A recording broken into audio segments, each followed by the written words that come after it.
Now, this session is going to deal with the footwork in the drop back passing game. And in a drop back passing game, the quarterback has to learn how to take a 3-step drop, a 5-step drop. There's some play action stuff that actually is a 7-step drop. But they all come off of the same principle. And we're going to look at some 5 and some 3-step drop here today. First of all, Parker, let's show them the whole thing one time here, full speed, going that way. Here we go. Set, go. It looks pretty simple when you just look at it and see a quarterback doing it over and over and over again. But it takes a tremendous amount of work to get it done and done in the proper way. Let's break it down by steps. Let's talk about the first step first, okay? Just toe out for me. Set, go. Now, on that first step, there's a couple things that have to happen.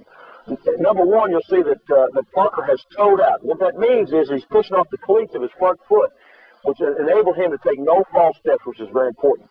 Second of all, you can see that he's stretched off that back leg and he has definitely cleared the line of scrimmage. And thirdly, maybe the most important thing is he's already cocked that backside shoulder. By pre-cocking that shoulder on that first step, he's ready to throw the football right now, which is extremely important. Many young quarterbacks will set up great with their lower body, but after that fifth step hits the ground, the ball is still forward.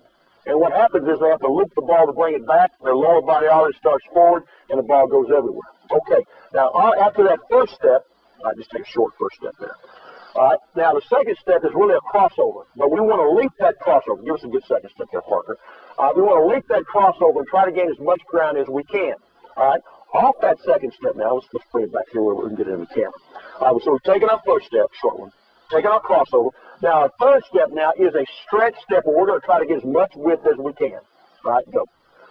All right, third step, stretch step. All right, off that third step, then, we get 2 quick, a gather step and a bounce step, which enable us to get ready to throw the ball. All right, so take our stretch step as the third step. All right, the fourth step is a bounce step, go, fifth step, plant, and throw. All right, so back again, let's go through the whole thing very slow. All right, first step, go, toe out. All right, cock the ball. Second step, crossover.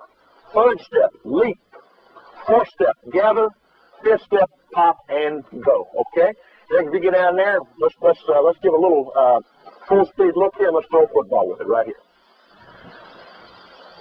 Set, go. All right, now you'll notice a couple of things by that throwing motion. Number one, when that back foot hit the ground, Parker was ready to throw the ball. There was no wasted motion, and that's what's got to happen in the drop back game. All right, let's do another one.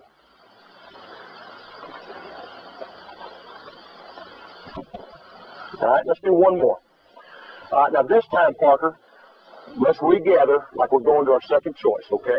Now what you'll notice here is that off this last step, what Parker's going to do is although he has to go from one receiver to another, that ball and his weight is still going to stay on his backside. He's still going to let his backside start his throwing motion. Set, go. All right, again, he still stays back on the ball.